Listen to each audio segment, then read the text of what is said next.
November 1 തന്നെ ഈ വലിയ തട്ടിപ്പ് പ്രഖ്യാപിക്കാൻ തിരഞ്ഞെടുത്തത് അങ്ങേയറ്റം ഖേദകരമായിട്ടുള്ള കാര്യമാണ്. നവംബർ 1 കേരളപ്പിറവി ദിനമാണ്.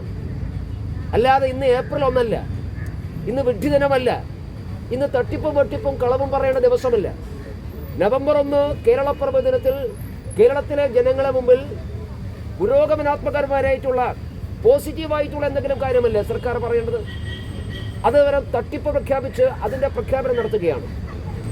എന്താണ് ഈ അതിദാരിദ്ര്യത്തിൻ്റെ മാനദണ്ഡം?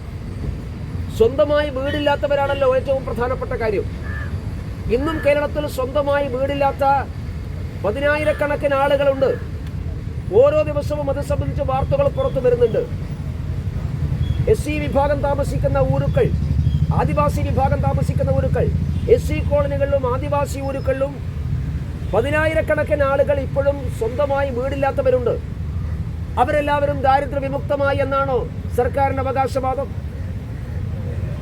കേന്ദ്ര ഗവൺമെന്റ് കൊടുക്കുന്ന അന്ത്യോദയ അന്നയോജന പ്രകാരം 54 ലക്ഷത്തിലേറെ ആളുകൾക്ക് സൗജന്യമായി കേരളത്തിൽ ഭക്ഷ്യധാന്യങ്ങൾ ലഭിക്കുന്നുണ്ട്.